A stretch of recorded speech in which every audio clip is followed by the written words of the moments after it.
नमस्कार, मैं यश भट्ट स्वागत करता हूं आपका अभय न्यूज 12 दिसंबर रविवार शाम के बुलेटिन में। आइए देखते हैं अब तक की कुछ प्रमुख खबरें। इस बुलेटिन के प्रायोजक हैं आर के निवास बाय आर के डेवलपर्स। शानदार घर खरीदें अब अपने बजट में।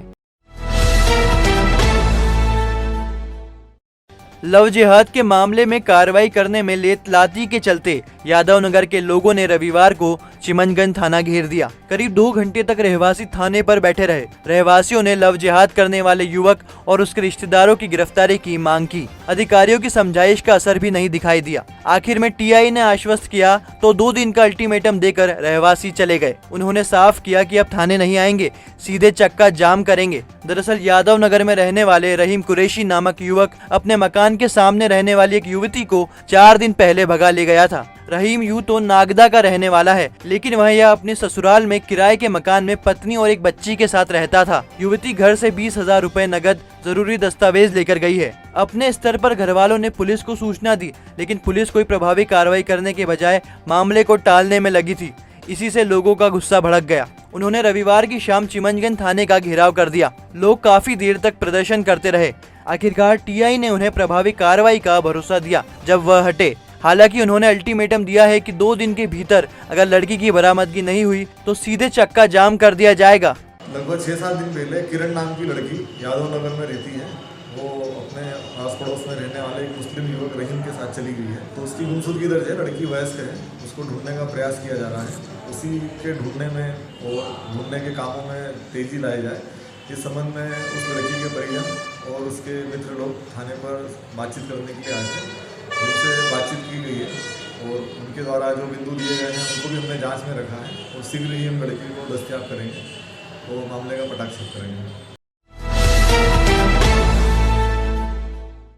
हनुमान प्रसाद पेट्रोल पंप के सामने एक ठेला कारोबारी को एक स्कूटर सवार 7,000 रुपए का चूना लगा गया। स्कूटर सवार युवक ने 12 ट्रैक सूट खरीदे और रुपया घर से देने का झांसा दिया। कारोबारी स्कूटर पर बैठकर एक ही बिल्डिंग क्षेत्र में पहुंचा तो स्कूटर सवार उसे धक्का देकर भाग गया। फिलहाल पुलिस ने आवेदन लिया है। दरअसल राकेश कुशवाहा ठेले पर रखकर कपड़े का कारोबार करते हैं। रविवार की दोपहर 11:30 बजे नीली जुपिटर लेकर एक युवक उनके पास आया। उसने 12 जोड़ ट्रैक सूट लिए और रुपए घर से देने का झांसा दिया। फ्रीगंज क्षेत्र से ट्रैक सूट लेकर भागे युवक की तलाश करने के लिए सीसीटीवी फुटेज खंगाले तो चाय की दुकान के कैमरे में युवक कैद दिखा। राकेश कुशवाहा ने माधव नगर थाने में शिकायती आवेदन दिया है। महाकाल मंदिर विस्तारीकरण योजना के लिए स्मार्ट सिटी प्रशासन ने अधिग्रहित किए 11 मकान तो ढहा दिए, लेकिन मलबा अभी तक नहीं उठाया। इसकी वजह से दर्शनार्थी गलियों से होकर निकल रहे हैं। भीड़ की वजह से लोग बुरी तरह परेशान हो रहे हैं। भीड़ के कारण कोरोना का खतरा बढ़ गया है। मंदिर समिति मलबा हटाने का काम नगर निगम के सिर पर डालकर अपनी जिम्मेदारी से पल्ला झाड़ रही है। दरअसल मंदिर की विस्तारीकरण योजना के लिए 11 मकान अधिग्रहित किए गए थे। इनमें से 10 मकानों को प्रशासन ने ढहा दिया। एक मकान स्टे के कारण अभी नहीं तोड़ा गया है। इन मकानों को करीब 15 दिन पहले ढहाया गया था, लेकिन तब से लेकर आज तक मलबा नहीं उठाया गया। इसका खामियाजा दर्शनार्थी, यहाँ रहने वाले रहवासी और दुकानदार भुगत रहे हैं। साल का अंतिम महीना होने से बड़ी संख्या में श्रद्धालु आ रहे हैं और बड़ी परेशानी से वह गुजर रहे हैं। हालत यह हो रही है कि मंदिर के सामने की गलियों में खासी भीड़ लग रही है। इन गलियों से श्रद्धालु गुजर रहे हैं। दुकानदार पवन जोगी कहते हैं, मलबे के कारण लोग बहुत परेशान हैं। मंदिर समिति को सूचना दो तो वह नगर निगम पर अपनी जिम्मेदारी डाल देती है। समस्या ये है कि भैया हम श्रद्धालु यहाँ आ रहे हैं, भीड़ लग रही, रास्ता एक कर दिया गया है और मंदिर समिति को हम फ़ोन लगाते हैं तो वो कहती है उल्टा कि नगर निगम का काम है। नगर निगम को फ़ोन लगाते हैं तो ये कहते हैं कि मंदिर समिति का काम है। तो आखिर ये क्या, ये व्यवस्था एक दूसरे पर ढोलने के कारण यात्री के कल से दुर्घटना हो सकती है। 11 मकान तोड़ेगा, ये कहते हैं कि हमको ज़रूरत नहीं थी, 11 मकान की भी हमको ज़रूरत नहीं है। ये नगर निगम ने तोड़े तो क्यों तोड़ेगा? यहाँ क्या सुलभ कॉम्प्लेक्स बनाएगी क्या? यहाँ या क्या व्यवस्था है? लगभग दिन में कितनी बार, लगभग कितने तरीके से बहुत तरीके से समझा दिया गया है। दिन में 10 बार फोन है, रिकॉर्डिंग भी अपने बात की क्या कह रहे हैं, अधिकारी क्या कह रहे हैं, एक दूसरे पर ढोल रहे हैं। मुकेश राजदेव कहते हैं कि हाल बेहद खराब है। अफसर सुनने को तैयार नहीं है। 15 दिन से मलबा पड़ा हुआ है और शिकायत करने के बाद भी कोई भी अपनी जिम्मेदारी निभाने को तैयार नहीं है। भीड़ बढ़ने के कारण सारी व्यवस्था बिगड़ी हुई है। मलबा पड़ा हुआ है, मलबा उठने की आज 15 दिन से ऊपर हो गए यहाँ पे। और रास्ते में पूरा जाम लग रहा है। यहाँ पे गाड़ी घोड़े सब एक ही गली से निकल रहे हैं यहाँ से। आम लोगों की बहुत भीड़ लगी पड़ी और व्यवस्था बिल्कुल बिगड़ी हुई है। कोई व्यवस्था संभालने वाला न पुलिस प्रशासन है, न प्रशासन है, न पुलिस व्यवस्था, कोई भी व्यवस्था नहीं है यहाँ पे। मंदिर समिति को शिकायत करी इसकी तो क्या? मंदिर समिति को शिकायत करी तो कोई भी उसमें कार्रवाई नहीं हुई इसके अलावा। अच्छा, और बाहर भी पूरा पार्किंग बना रखा है, फुल पत्ती वाला लगा के वहाँ पे पूरा पार्किंग बना रखा, पूरा रोड जाम कर रखा है वहाँ पे। कोई कुछ कहने वाला नहीं है, कोई सुनने वाला नहीं है, कोई देख नहीं रहा। नीचे आए ना, निचले अधिकारी से लेकर ऊपर कलेक्टर तक कोई नहीं देखा है इस चीज़ को। इस संबंध में महाकाल मंदिर प्रबंध समिति के प्रशासक गणेश कुमार धाकर ने कहा कि मंदिर के बाहर की व्यवस्था देखना जिला प्रशासन का काम है, फिर भी मैं महाकाल थाना प्रभारी को अवगत कराता हूँ। बहरहाल प्रशासन का रवैया अपने आप में सवाल खड़ा करता है। जब मलबा उठाने की व्यवस्था नहीं थी तो मकान तोड़े क्यों गए? अगर इन्हें तोड़ दिया है तो मलबा तो उठाइए ताकि श्रद्धालुओं रहवासियों की परेशानी कम हो। घड़ी के नाम पर उज्जैन के युवक के खाते से ऑनलाइन ठगी करके उन 50,295 रुपए की ठगी करने वाले आरोपी को पुलिस ने झारखंड से गिरफ्तार कर लिया। अन्नपूर्णा नगर के राजेश गंगवाल ने 2019 में ऑनलाइन घड़ी मंगाई थी। इसमें तकनीकी त्रुटि होने पर उन्होंने गूगल पर सर्च कर कस्टमर केयर पर फोन लगाया था। कस्टमर केयर का यह नंबर फर्जी था और इसे झारखंड के सरायकला जिले का सबराती अंसारी पिता मकसूद अंसारी ऑपरेट कर रहा था। सबराती ने राजेश गंगवाल को एक मैसेज भेजा। जैसे ही उन्होंने मैसेज पर क्लिक किया तो खाते से रुपए निकलने के मैसेज आने लगे। इस तरह राजेश के खाते से उन 50,295 रुपए निकल गए। अंसारी ने ठगी का यह तरीका यूट्यूब से सीखा था। इस तरह वह चूना लगा रहा था। हताश भाजपा अब संतों की शरण में है। काशी विश्वनाथ मंदिर में सोमवार को होने वाले आयोजन के तहत भाजपा उज्जैन के भी 9 मंडलों में संतों का सम्मान करेगी। यह आयोजन मंदिर अथवा धार्मिक स्थलों में होंगे। पहला आयोजन 4 धाम मंदिर में होगा। शांति स्वरूपानंद जी का सम्मान यहाँ कैबिनेट मंत्री मोहन यादव, सांसद अनिल फिरोजिया, विधायक पारस जैन करेंगे। इसी तरह विक्रमादित्य मंडल शांतिबनी आश्रम में अभिराम दास निरंकारी, जीवाजी मंडल में वाल्मीकि धाम में बाल योगी उमेशनाथ, कार्तिक चौक मंडल में कहारवाड़ी में स्वामी बोधनंद महाराज, दौलतगंज मंडल अवंतिकापुरी संत आश्रम में राम कुमार दास महाराज का सम्मान करेगा। सराफा मंडल 4 धाम मंदिर में शांति स्वरूपानंद जी, माधव नगर मंडल हजारी हनुमान मंदिर में काशीनाथ महाराज, महाराजवाड़ा मंडल भगवान दास बापूजी निवास में भगवान बापू, केशव नगर मंडल अलख मेहर धाम में आसम दास जी और दीनदयाल मंडल ब्रह्मा कुमारी आश्रम में ब्रह्मा कुमारी बहनों का सम्मान करेगा। महाकाल मंदिर विस्तारीकरण योजना प्रोजेक्ट के मैनेजर की 2 दिन से रोज बदमाश पिटाई कर रहे हैं। वह प्रोजेक्ट स्थल से लेकर स्मार्ट सिटी ऑफिस तक मैनेजर का पीछा करते हैं और इस बीच धुनाई करते जाते हैं। मैनेजर ने महाकाल थाने और माधवनगर थाने में शिकायत दर्ज कराई है। दरअसल शाहजहांपुर के रहने वाले अनिल यादव प्रोजेक्ट के सिलसिले में नागजीरी स्थित ससुराल में रहते हैं। वह रोज बाइक से प्रोजेक्ट स्थल से नागजीरी तक आना जाना करते हैं। इसी बीच बेगम बाग क्षेत्र से 3 से 4 युवक उनके साथ बदतमीजी करते और पिटाई करते हैं। 2 दिन से बदमाश लगातार अनिल यादव को पीट रहे हैं। अनिल से उनकी कोई दुश्मनी नहीं है, ना ही कोई लेन देन का विवाद है।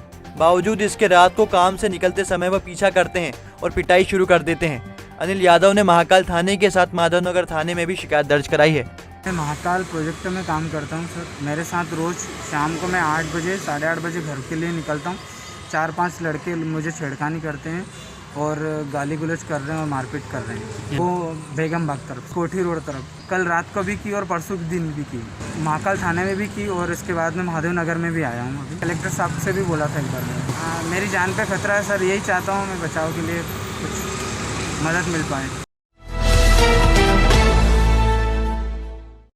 ईट राइट अभियान के तहत कालिदास अकादमी परिसर में लगाए ईट राइट मेले में शहर के प्रतिभाओं ने अपने हुनर का प्रदर्शन किया। उन्होंने रंगोली बनाई, पेंटिंग की और नृत्य की शानदार प्रस्तुति दी। इस दौरान फूड मेला भी लगाया गया। दरअसल खाद्य विभाग ने जिला प्रशासन के सहयोग से यह अनूठा आयोजन किया था।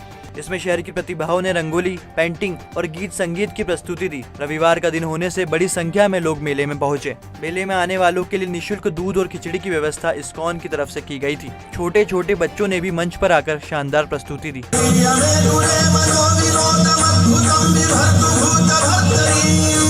खाद्य सुरक्षा मानक प्राधिकरण द्वारा जो कार्यक्रम रखे गए हैं आज़ादी के अमृत महोत्सव की 75वीं वर्ष हो रहे हैं, तो देश के 75 शहरों में ईट राइट वॉकेथॉन और ईट राइट मेला का आयोजन किया जा रहा है। तो उसी तारतम्य में हमारे उज्जैन में भी ईट राइट वॉकेथॉन आयोजित की गई थी कल, और आज ईट राइट मेला का आयोजन किया जा रहा है, जिसमें हम विविध तरह की प्रतियोगिताओं के माध्यम से और ये हेल्थी उज्जैन का संदेश देना चाह रहे हैं और ये बताना चाह रहे हैं कि कैसे आहार विहार के द्वारा अपने जीवन को स्वच्छ और हम स्वास्थ्यवर्धक चीज़ों का उपयोग करके स्वस्थ बने रह सकें। 2 दिन और आप बैंड बाजा और बारात का आनंद ले सकते हैं। 15 दिसंबर से मलमास लगेगा और शुभ कार्य 1 महीने के लिए बंद हो जाएंगे। दरअसल सूर्य की धनु राशि में प्रवेश करते ही मलमास शुरू हो जाता है। यह अवधि 1 महीने की होती है। 15 दिसंबर से 14 जनवरी तक मांगलिक कार्यों पर रोक लग जाती है। इस महीने को सूर्य उपासना का महीना भी माना जाता है। सूर्य 1 महीने बाद मकर राशि में प्रवेश करेंगे और खर मास या मलमास तक समाप्त माना जाएगा। इसके बाद से शुभ कार्य एक बार फिर शुरू हो जाएंगे। बहरहाल 2 दिन तक आप बैंड बाजा और बारात का आनंद अच्छी तरह से ले सकते हैं। शिप्रा की पवित्रता को लेकर किया जा रहा संतों का धरना चौथे दिन भी जारी रहा। दत्त अखाड़ा घाट पर संत भजन गाते रहे और गुनगुनाते रहे। शिप्रा के पानी की शुद्धता के लिए धरना दे रहे महामंडलेश्वर ज्ञानदास जी की तबीयत एकदम चंगी है। महामंडलेश्वर ज्ञानदास जी ने ही सबसे पहले शिप्रा की पवित्रता के लिए अन्न त्याग दिया था। उनकी तबीयत खराब बताई जा रही थी। बताया जा रहा था कि निजी अस्पताल में उनका इलाज चल रहा है। अपर कलेक्टर अभी प्रसाद ने घटिया एसडीएम वीरेंद्र सिंह दांगी को अस्पताल भेजा और ज्ञानदास जी का परीक्षण कराया। चिकित्सकों ने बताया कि संत का स्वास्थ्य एकदम ठीक है। कार्तिक मेला मंच पर शनिवार के तेज सर्द माहौल में कवियों ने एक से बढ़कर एक मजेदार कविताएं सुनाई। सम्मेलन आधी रात के बाद भी चलता रहा। कवि दिनेश दिग्गज की सदारत में लखनऊ के वेदव्रत वाजपेयी ने वीर रस से माहौल को गर्म कर दिया। कानपुर के सुरेश अवस्थी ने भी इसमें साथ दिया। इंदौर के अतुल ज्वाला ने अपने हास्य रंग से श्रोताओं को मंत्रमुग्ध किया तो वाहे गुरु भाटिया ने लोगों को खूब गुदगुदाया। देवास की कुलदीप रंगीला से लेकर प्रिया खुशबू, राहुल शर्मा, सुनील आदि ने एक से बढ़कर एक कविताएं प्रस्तुत की। जो वश में ना था वो सब कुछ पाया मैंने राम जी, तो मेरे इस जीवन को भगवान, एक वक्त पर कविता प्रारंभ करना कि मेरे इस जीवन को भगवान, मेरे इस जीवन को भगवान भवसागर से पार करो, मैं कृपाल तुम्हारी हूँ, अब मेरा भी उद्धार करो। रबी सीजन के लिए फसल बीमा 31 दिसंबर तक होगा। कृषि विभाग के उप संचालक आरपीएस नायक ने तय तारीख तक बीमा कराने की अपील किसानों से की है। नई गठित जिला बाल कल्याण समिति ने दिव्यांग बालक और बालिका गृह का अवलोकन किया। समिति सदस्यों ने सेवाधाम आश्रम का मुआयना किया। इस दौरान सेवाधाम संचालक ने समिति सदस्यों का स्वागत किया। सोमवार को 43 कोविडशील्ड सेंटर के साथ 6 मोबाइल टीमें भी शहर में वैक्सीन लगाएगी। तो आपने देखा आज का हमारा बुलेटिन। आपको ये बुलेटिन कैसा लगा? अपने सुझाव हमें जरूर पहुंचाएं। और जाने से पहले अभय न्यूज परिवार आप सभी से निवेदन करता है कि सामाजिक दूरी का पालन करें, मास्क जरूर लगाएं और स्वस्थ रहें। धन्यवाद।